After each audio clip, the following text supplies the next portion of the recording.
我是赵少康，欢迎你来到 TVBS 少康战情室。在我们现场的来宾：陈婉慧委员、蓝轩小姐、董志成先生、王宏伟委员、牛许婷委员、张思刚议员。好，这个川普，哎呀，这个川普搞天下大乱哈。不过他现在想要，因为想进天堂，所以他想要俄乌和解啊。他自己也在算啊。他说呢，我希望将来上帝呢，把这个作为我进天堂理由之一。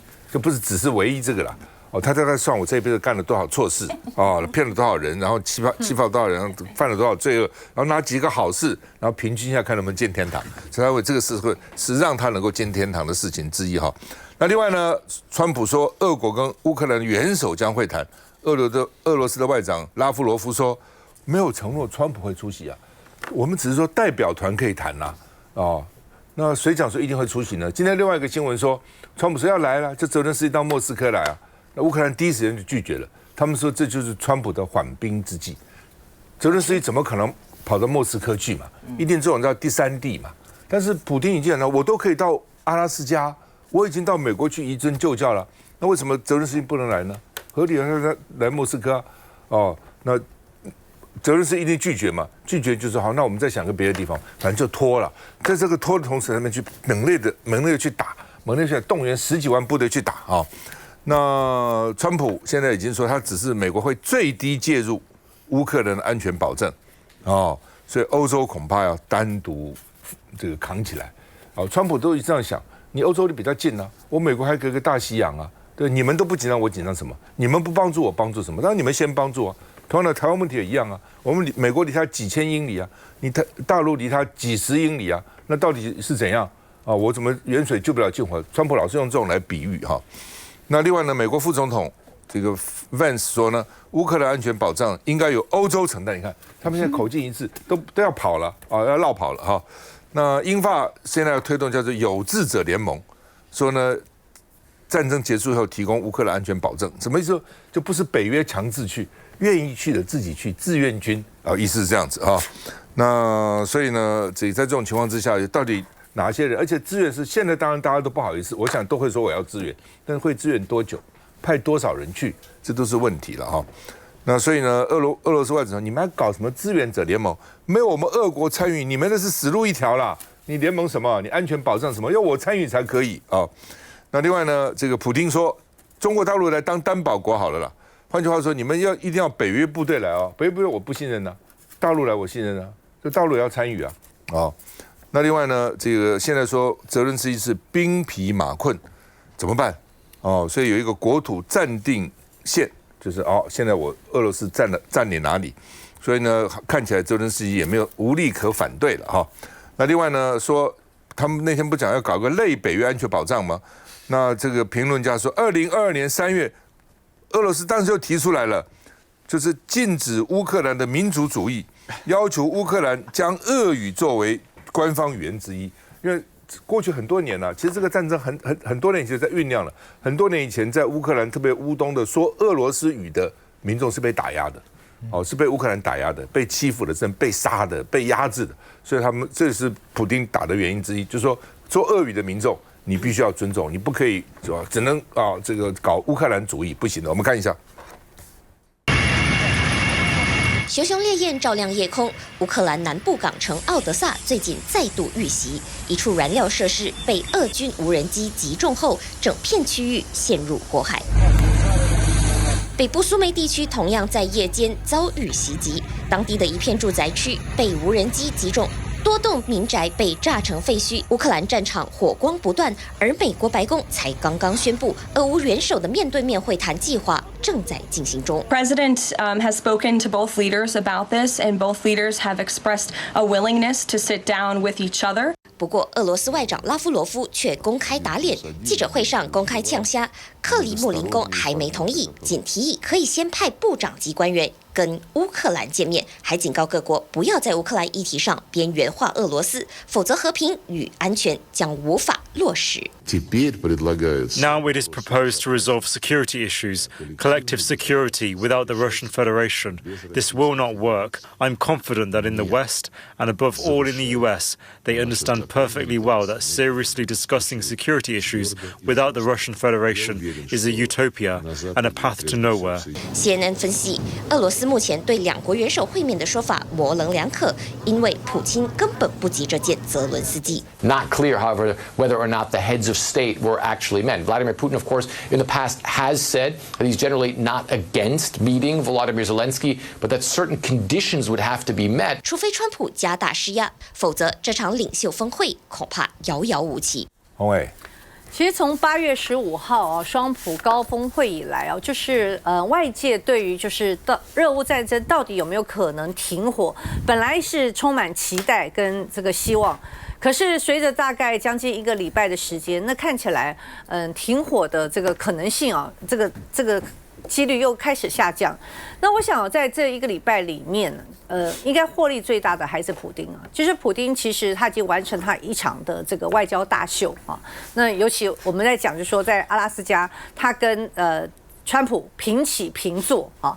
那么从本来被外界千夫所指的一个这个国际的战争犯，好，现在就是可以跟这个川普来平起平坐。那另外一方面呢，后来在美欧之间，因为是那个泽伦斯基要跟川普见面，欧洲这些国家呢非常不放心啊，怕美国欺负霸凌啊。那个泽伦斯基，所以呢，欧洲几个重要国家的元首也通通跑到白宫去，所以形成了一个所谓的美欧高峰会。那高峰会来，高峰会去，那到底有没有一个就说可以停火的协议？到目前为止，8字还没有一撇，也就是说，打照样在打哈。谈也在谈，所以这个普丁就是打打谈谈，打打谈谈。那现在呢，大家又各怀鬼胎，那变成对于乌克兰的一些安全上的承诺，美欧之间也各怀鬼胎。美国希望说，欧洲你自己去负责。那欧洲呢也觉得说，你美国应该负担更多的责任。说充其量大家都不想再付钱。其实我们过去就在讲说，俄乌战争即使结束啊，乌克兰光是重建之路啊，都是非常非常辛苦，那都是要花大钱的。那个时候就没有人要出钱了，所以现在还有一个就是说有关于安全承诺、安全保障也是要钱的啊。那所以现在美国都摆出这样的态度嘛，反正这离我很远啊，你欧洲自己先出钱，所以我觉得这样的一个局势啊，到底能不能就是大家盼来俄乌战争真的可以停火，或者真的可以停止个战争？我觉得看起来路还有一段距离。但是至于川普说他想上天堂，我觉得他想太多了啊，你现在全球的战事不是只有俄乌战争一起光是加萨走廊，我请问你，当美国这样无条件的支持以色列在加萨走廊对平民对于国际的救援，他们通通阻止的时候，造成这么多人的死亡，我不晓得川普为什么会认为上帝会原谅他我不是上帝，但是我看起来上帝很难原谅他但是无论如何，我们还是觉得悲天悯人啦。如果所有的国家的元首真的能捐弃私剑那当然，我觉得乌克兰自己本身，我直接讲也难辞其咎当时泽伦斯基这几年享受这样的光环，享受这样英雄的光环，但是到如今，他可以让乌克兰真正的恢复他的真正的和平，恢复真正的安定吗？看起来这个路还非常非常遥远。安轩。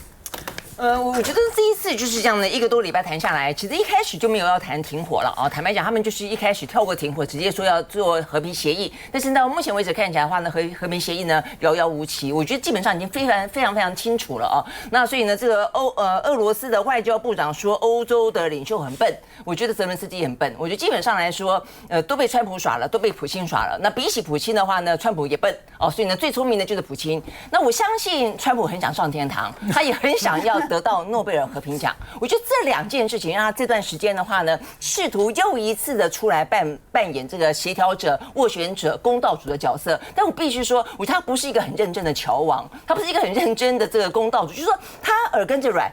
讲着讲着，一下子就被这个普京拉过去了。普京说：“干嘛先谈停火啊？对一个这个目前胜利在握的人，我为什么要跟你谈停火？”哎，结果川普就对，有道理，就不要谈停火了，我们就直接进行和平协议。这哪门子的美国总统啊？我觉得这个第一个他耳根子太软，第二个的话，我觉得他根本没耐性。他上次也是这样的啊，要跟这个俄乌谈停火，到土耳其去谈了一段时间之后啊，觉得很烦，都没有机会，算了。就不要了。那一段时间过，哎，又想要，好像又有机会了。可是被他的老婆梅兰妮亚影响，我觉得梅兰妮亚看事情看得更透彻一点。他可能在东欧待惯了，对普京不是那么的信任。突然间又觉得不行，我要这个停止战火。每一天死掉7000人，哇，这个部分他说，如果说我可以让每一天少死7000人，上去跟上帝有交代，所以他又开始决定要再去谈一次。问题是才多久？才1个礼拜。又觉得算了，不要再谈了。所以我真的觉得这件事情交给川普谈真的是竹篮子打水一场空。所以我觉得这件事情到目前为止，坦白说了双方距离是真的蛮遥远的就对于泽伦斯基来说，他不愿意割地。目前唯一看起来他们不置可否的是克里米亚半岛。但是问题是，普京只想要克里米亚半岛吗？显然他又不见得。他认为克里米亚半岛本来就已经被他占领了，因为他要一个缓冲区，这缓冲区可能可以占领，可能可以用自治的方式。但总而言之，这个泽连斯基必须要割让，所以这边完全谈不定。那更何况说这个安全承诺到目前为止，川普根本没有派兵啊，没有要派兵。那坦白讲，如果他没有要派兵，泽连斯基干嘛要割地啊？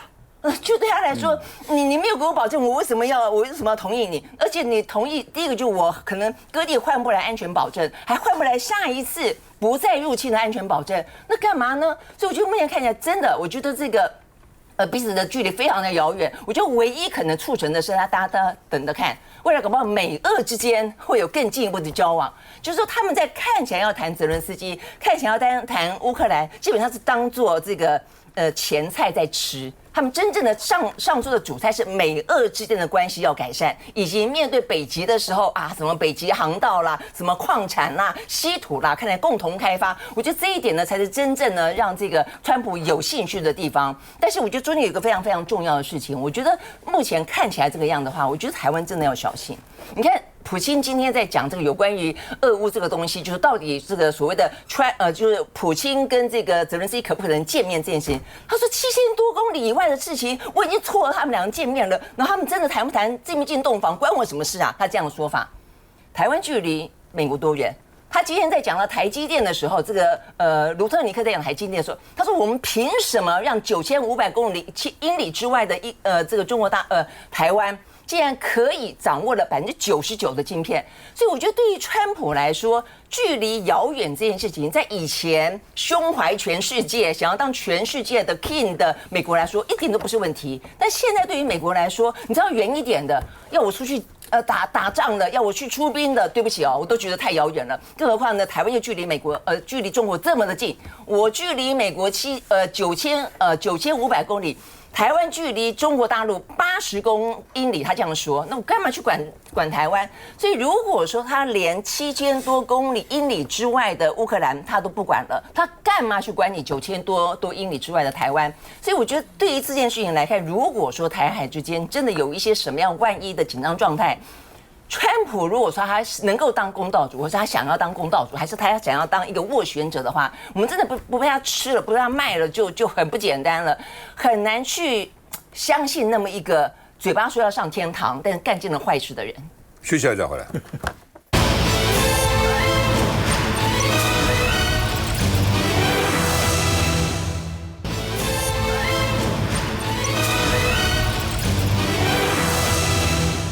哎，台积电，大家现在觊觎匹夫无罪，怀璧其罪啊。那本来呢，拜登时候就想勾引这些半导体去美国设厂，然后呢就说给你补助。那现在川普说为什么要给他补助啊？我美国政府双赤字，这个也赔，那个也赔，负债了36、7兆，台积电赚很多钱呐，对不对？1000亿美金以上的的资产呐。我为什么要补助他换股权？他先从英特尔来的，因为他本来要答应补助英特尔，然后呢，就说英特尔我给他的钱可以换他，因为英特尔现在股价便宜，就20几块美金嘛一股，我可以换他10%，就美国政府变成英特尔最大股东。其实美国以前是不搞这一套，因为美国没有什么国营事业，不搞这个，只有我们才有什么国营事业，发达国家资本、节制式资本，老美没有的，包括什么波音什么都是民营事业。但是川普这下子要横财入灶啊，要插手，要呢入股哦。那现在呢，除了英特尔，还要台积电，他也想要，我给你补助，要换你的股权哈。那我们看哈，那当时拜登这个晶片补助法，英特尔拿了109亿美元，台积电第二高66亿，美光62，三星47.5，德州仪器 TI 16，革新15，然后 Amkor 4亿。哦，所以呢，一共补助了315.85亿美金，他现在都想把它变成股东，哦，台积电在 Arizona， 然后呢，其实台积电投资1650亿，所以66亿对他来讲其实是很小的一个比例。英特尔投资280亿在 Ohio， 然后呢，三星440亿在德州，所以这些国家都到美国去了啊。那所以他们说台积电陷入所谓完美风暴 （perfect storm）， 第一个独立性可能会受到影响。第二个呢，这个地缘政治就台湾离大陆太近了。第三个，人力拉扯，大家都想竞争最好的人才。第四呢，他一头牛被剥2层皮，然后呢又要分润，又要成为股东，将来晶片还要关税还要增加232条款所以呢，网络就骂说美国是强盗比中共还恶质，都很担心台积电被掏空。那现在就讲说，你要解决合法性你美国法律可以这样子干吗？而且呢，这个外资也会第一个反对。台积电现在80%是外资啊，美国的股份就占了50%以上。那这些外资也有反对。我本来是个民营公司，怎么变成政府入股呢？所以他们说，除非有专家这样建议，除非台积电用再设子公司、孙公司，比如Arizona 的厂，另外去成立一个美国的公司，比如这些子公司，那这时候你美国要入，也就是美国的厂，你不能在台湾这边你要入啊，这不台湾这么多厂都要入啊，你有这个道理吗？我们看一下。美国商务部长卢特尼克接受 CNBC 专访证实，川普政府要将英特尔的晶片法补助金转换成英特尔的10%股权，代表美国政府将成为英特尔最大股东。所以我可能也要跟这个国发会来讨论，因为国发会是他的股东，是所以我们大概会就全面的来了解到底。美国商务部长他讲这个要入股的意思背后的含义是什么？美国财政部长贝森特也说，全球经济最大的单点故障就是全世界99%的先进晶片都在台湾制造，出于国家安全考量，必须终止现况。台股周三遭遇黑天鹅突袭，创下今年第11大的跌点，不过周四吹起了反攻号角。您看到早盘一路的往上爬之外，还成功收复月线。市场传言美国政府入股台积电，现在看来谣言逐步澄清，台积电以1140元涨5元开出，盘中最高1150元。财经专家游廷浩也直言，除非川普打算插干股，否则美国政府无法借由这种方式直接影响台积电股权结构。小牛，这个过去为什么要有所谓的晶片法案？它其实是一个投资的诱因嘛。换言之，台积电如果愿意在美国设厂，在民主党执政的那个时代，他们的政府愿意编列预算去节省台积电的成本，他要用一个比较健康也比较尊重市场的方式来导引这个台积电去投资美国嘛。但川普的行事作风就完全不是这样嘛。当他发现威逼有效的时候，他就威逼了嘛。他为什么觉得可以这样子搞？食髓知味嘛。就我当初讲，我对政府施压，对不对？又以关税相逼，你这边就把台积电拱手相让。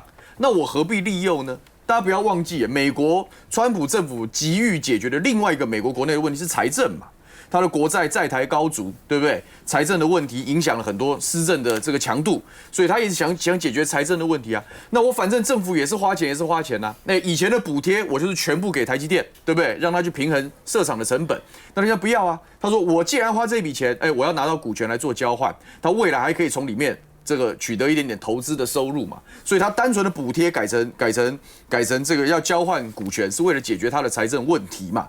那但问题是你换一个角度来讲，我们现在是站台积电这一边嘛。台积电作为一个公司，我本来好好的，我如果要去你那边设厂，你会得到一定的补助，不会让我损失太多，对不对？本来还是一个两院可以有机会达成的事情，结果现在变成说，我要拿你的钱，我还要交出我的股权，这对于我公司未来的营运前景本身就是一个很大的打击嘛，所以股价当然应声下跌嘛。那第二个是总体大家都担心，因为川普就不是一般人嘛。他今天取得，即便大家去算，然后你美国下晶片法案的资源可能占不到股份的1%，可是难道不会有1就有2吗？另外，以川普的个性跟粗鲁的行事作风，他难道不会用这1%作妖吗？你能搞出什么事情是大家都不确定啊？外资圈、公司，包括我们政府都很不确定性，所以这对我们来讲当然是灾难。那回过来讲，为什么会造成这样？不就是中华民国政府在一开始这件事情的你角色你就太薄弱嘛？你不但没有完全站在中华民国的国家利益去捍卫台积电，比如说联合民间一起啊、投审会等等机制来启动，去阻止这一件事情，表达强硬立场，你反而站在对方那边去，我还协助你，要导引你，基于你们所谓的友谊，然后把台积电拱手相让，你就变相的鼓励川普用这种可以搞无本生意的方式来搞台积电嘛。所以这现在来讲，它就是完美风暴成型啊。那现在也不只是台积电啊，你关税等等一大堆问题，我们的政府到底什么时候要拿出冲击影响评估，什么时候要提出解方？它真的是欠社会大众一个交代。王慧。我想川普从今年年初上任之后其实他就是把这个全世界都当做他的这个游戏舞台刚刚提到，其实当时上任的时候，他最希望的就是这个制造业可以回到美国啦，然后他的这个债务的部分可以解决啊，让他的这个美国呢再次的伟大但是就像我们前面一趴讲的，在讨论这个俄乌战争的时候，他也希望出来扮演这个老大哥的这个角色。他说他要一天就解决这个俄乌战争。搞到现在已经这么长的时间了然后呢，让这个欧盟这边的这个相关国家也跳出来，然后俄国呢的这个普京呢也觉得说他因为这样子跟你川普可以站上这个美国的一个土地但我觉得他的调皮，我先把它 quote 调皮，就是虽然他想要上天堂，也想要拿什么这个和平奖但是呢，他就是哪边觉得有趣哪里去嘛就比如说他这个俄乌谈一谈，他觉得啊这个你们这样吵来吵去，我就不想管了，就先放着，然后再回来这个处理一下关税所以在前一阵子，其实他就已经显现出来，对于这个他一直对这个晶片呢非常非常的这个感兴趣，因为他希望这个相关的这个晶片的这个制造业可以回到这个美国去但是有一个观察，我觉得在他希望大家就是说在英特尔这个部分希望大家来做相关的投资，他也要求这个台积电但是呢，其实我看国内非常多的一个分析师，其实还是觉得英特尔在短期这几年想要追上台积电的这个技术是非常的困难的这个是企业本身的一个能力。所以就像刚刚小牛讲的，在整个过程当中，其实我们比较在意的是我们的政府的能力到底在哪里。所谓的这个冲击影响评估有啦，上次这个正副院长有说他终于说了他说他会交出一个冲击影响评估。可是到现在我们其实并不知道整个国家的这个相关的应对这个美国川普关税在这个20%+N 的部分，到底它的具体的一个作为是什么？最后我还是要讲